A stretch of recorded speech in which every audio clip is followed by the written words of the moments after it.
My best friend stabbed me in the back by getting pregnant with my husband. And to make things worse, my own mother tried to talk me into forgiving them. I didn't know how to react when I first heard the words. I should have felt something, but all I felt was numbness. He sat across from me, his eyes locked on mine, and calmly told me, I'm in love with her. We're having a baby. And that her? My best friend. The one person who I thought I could trust more than anyone else. The person who knew everything about me. My secrets, my fears, the things I was too afraid to say aloud. She knew it all. My mind couldn't even register it. It wasn't just that they'd had an affair. No, it was the fact that they had been planning this behind my back for months, maybe longer. My best friend. The woman I considered my sister. The woman who, for years, had listened to my marriage struggles, comforted me, and even laughed with me about stupid things. She knew everything about me. And now she was pregnant with the man I had called my husband for almost a decade. How could she do this to me? I mean, I guess the real question was, how could I have missed all the signs? Was I really so blind that I let her and him play me like a fool? The betrayal hit so hard I could feel it in every part of my body. The ground felt unstable beneath me, and my chest tightened. I tried to speak, to say anything, but my throat felt like it had closed up. The man I loved, the woman I called my best friend, together, pregnant. I wanted to scream, wanted to throw something, wanted to punch him in the face. But instead, I sat there, completely silent, waiting for him to explain himself. Like his words would somehow make this all okay. As though he could fix what had just been shattered between us with some kind of excuse. I wanted to hear it. I wanted him to say that it was a mistake, that they hadn't planned this, that somehow I could pretend this wasn't real. But it was real. It was all real. And the more he spoke, the more my world crumbled around me. But then the worst part hit. It wasn't just him. It wasn't just the man I married. It was her, my best friend, the person I trusted more than anyone. She had known everything. She had been there for me when things were hard. She had seen the cracks in my marriage before I did. And she still chose him over me. She chose to hurt me in the worst way possible. When he finished talking, I don't think I said a word. I couldn't. I wanted to ask why, but I knew it wouldn't change anything. I wanted to demand answers, but I knew none of it would fix the damage. I wanted to scream, but I was too shocked, too betrayed to do anything. I just sat there, numb, wishing this was a bad dream that I could wake up from. But it wasn't. It was my life. This was happening. I could feel the anger building in my chest. But it wasn't just anger. It was betrayal. Deep, soul-crushing betrayal. I had loved her like a sister. I had trusted her with everything. How could she look me in the eye and do this? How could she even bring herself to do it? And then, just when I thought I couldn't feel any worse, my phone buzzed. It was my mother. I stared at the screen for a moment, knowing exactly what she was going to say before I even opened the message. Talk to them. Forgive them. They made a mistake. I couldn't even respond to her. I couldn't bring myself to type a single word. How could she expect me to forgive them? Forgive the people who had broken my heart in ways I never imagined? Forgive the woman I called my best friend for carrying my husband's child? Forgive the man who promised to love me, who swore I was the only one, but then gave everything to her? But no, my mother didn't get it. She didn't understand how deep this cut. To her, family was everything. It's just a mistake. Families work through things, she said. She didn't see the way he had shattered my trust. She didn't understand the depth of what had just happened. It was like nothing mattered to her but the idea of keeping things together, even if it meant ignoring the truth. I couldn't do it. I couldn't pretend. I couldn't go back to the house and pretend like everything was okay. I didn't even know how I was going to face them. But I knew one thing for sure. I wasn't going to forgive them. I wasn't going to play the role of the understanding wife or the forgiving friend. They had crossed a line I couldn't come back from. I left the room. I didn't even say goodbye. I didn't say anything. I just left. The door slammed behind me and I kept walking. I didn't know where I was going, but I knew it had to be away from them, away from the life I thought I had, away from the people who had destroyed everything I had ever believed in. As I walked out, I felt a piece of myself leaving with every step. It was as if I was walking away from the life I knew, from the person I used to be. It was over, and I had no idea where I was going or what I was going to do next. But I wasn't going to stay there and let them win. I couldn't. The first few days after I walked away were a blur. I couldn't bring myself to go back to the house. I didn't want to hear his voice or see her face, but I couldn't stop thinking about them either. My mind was caught in a loop, replaying the betrayal over and over again. How had it come to this? How had everything I knew and trusted been ripped away so easily? I didn't know what I expected, but I kept waiting for something to change, for them to reach out and apologize, maybe even for him to realize the gravity of what he had done. But nothing came. No calls, no texts, nothing. It was as if they had just moved on and expected me to do the same. They had their baby on the way, their future planned. And I was left standing in the ruins of my life, unsure of what to do next. But the worst part was my mother. Every time I picked up the phone, there was her number flashing on the screen. She was relentless. She didn't care that I was devastated. All she cared about was me forgiving them, as if everything could just go back to normal. I tried to ignore her, tried to shut it all out, but the guilt ate at me. I should have been the one they could count on, right? But in the end, it felt like I was the one who was wrong. Forgive them. Let it go. Move on. Those words echoed in my mind every time she called. I hated hearing them. It was as if my pain meant nothing, as if their betrayal was something I could just forget. But I couldn't forget. I couldn't pretend that everything was fine. How could I? The more I thought about it, the angrier I became. This wasn't just about them. It was about me too.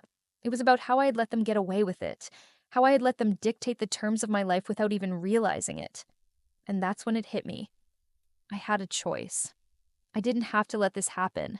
I didn't have to accept it, no matter how much my mother wanted me to. I was tired of everyone telling me what I should feel, how I should react. I was tired of being the one who had to fix everything. I wasn't responsible for their mistakes, and I wasn't going to pretend that I was. But it wasn't easy. I knew that. It wasn't as simple as walking away and cutting them off. I had been married to him for years. I had known her since high school. We were supposed to be family. How could I just walk away from all of that? I didn't want to. I didn't want to lose everything. But the more I thought about it, the more I realized that I already had. Everything was gone.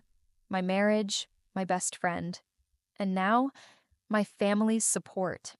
It was all slipping away piece by piece, and I couldn't do anything to stop it. The only thing I could do was decide what came next.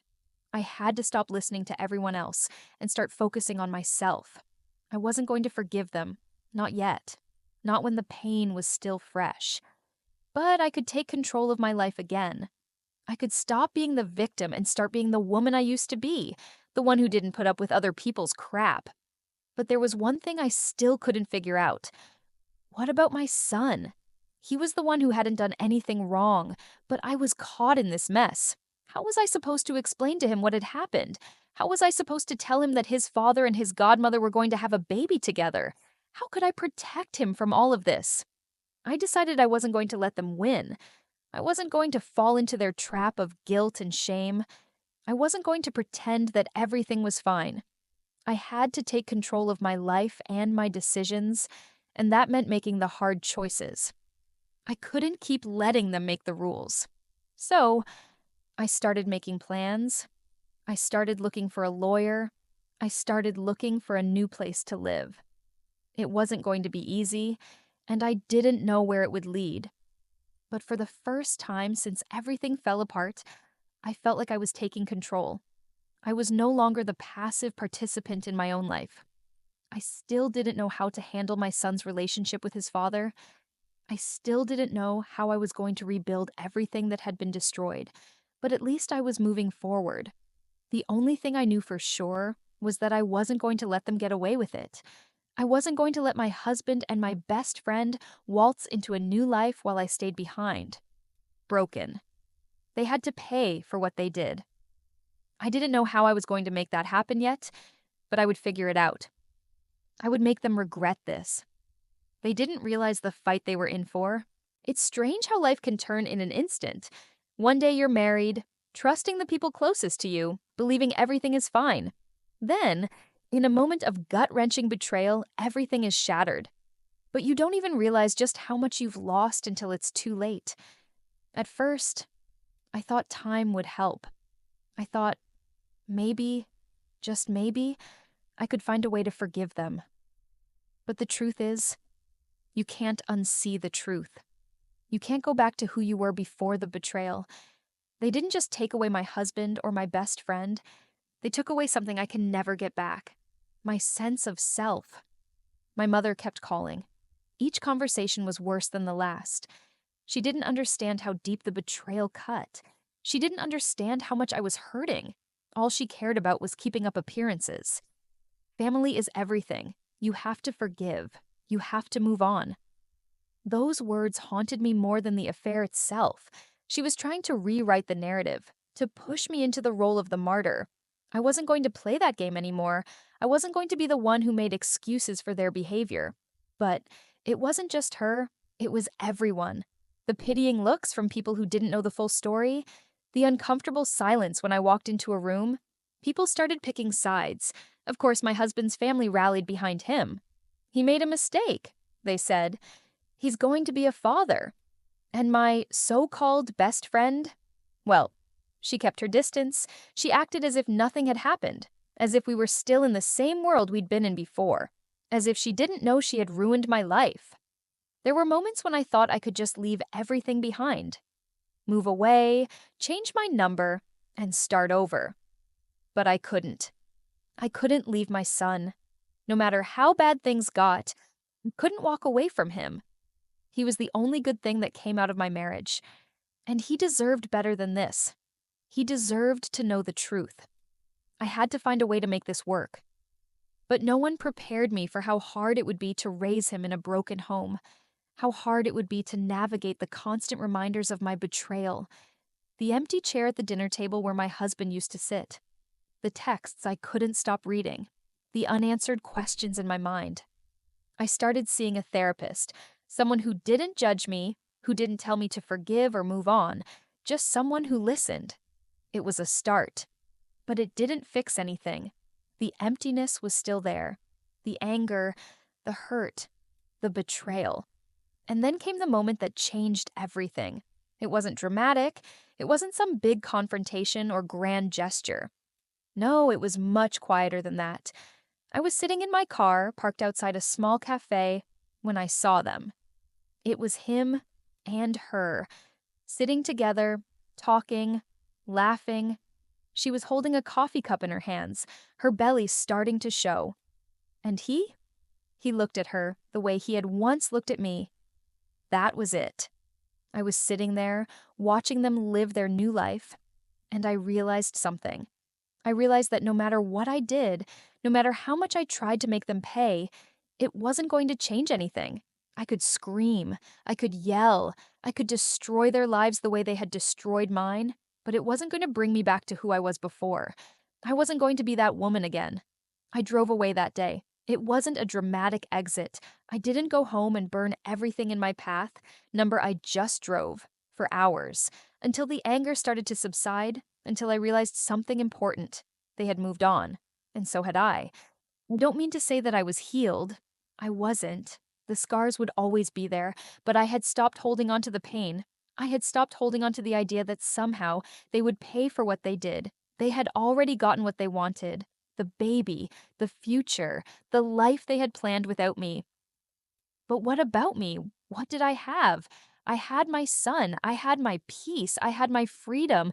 It wasn't a victory. It wasn't a win. It wasn't even a clean break.